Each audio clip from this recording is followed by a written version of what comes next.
Chapter 652. Alex smiled before he said, "This is the price they have to pay for harming others." Yes, Faria nodded as she said, "These people should be held responsible for their own actions."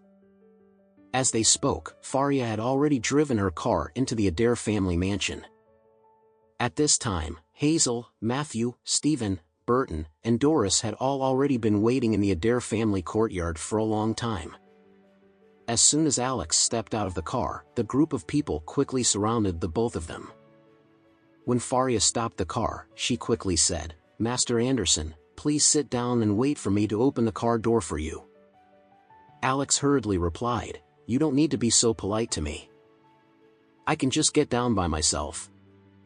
Faria quickly replied, "No. No.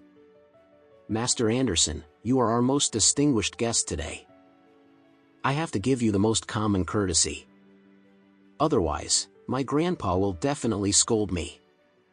As she spoke, Faria quickly pushed the car door open as she ran over to the passenger side and opened the car door for Alex. Alex could only smile helplessly as he stepped out of the car. He felt that Faria was simply overreacting, but Faria felt that these etiquettes and acts were all essential. After all, Faria knew how much her grandfather valued and treasured Alex. At the same time, Edward was standing on the terrace on the second floor of the mansion as he looked at the courtyard, and he happened to witness Faria's actions at this time. He had already been standing there for quite some time, waiting ever since Faria had driven out of the mansion. He was hoping to see and identify the status of the distinguished guest Faria had talked about.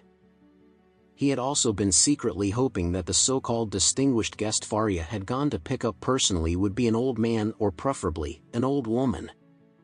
That way, he would be able to completely eliminate the possibility of this distinguished guest becoming his love rival.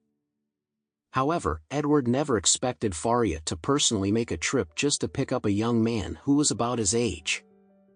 Moreover, what surprised Edward even more was the fact that Faria had actually gotten out the car to open the car door for the young man.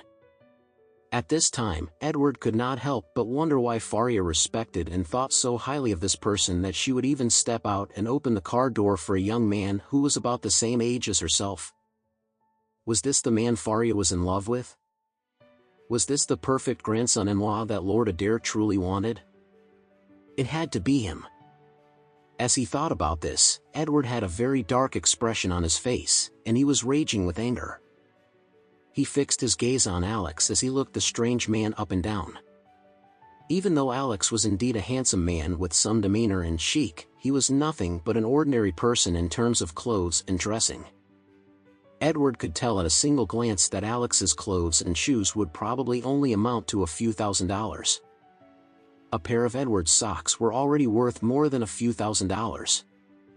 This kind of person looked like a pathetic jerk who was picked up from the side of the streets. Why was Faria taking him so seriously? Moreover, Edward could tell that Faria was definitely enamored with this pathetic piece of trash, judging from her twitchy and shy gestures when she interacted with him. Edward could not help but clench his fists tightly together, and he was exerting so much force that his knuckles had already turned white. At this point, Edward felt that he had to vent his frustrations on something, and he slammed his fist on the railing as he cursed. "Damn it! Where did this piece of trash pop up from? How dare he try to snatch my woman away from me? He is truly asking for his own death."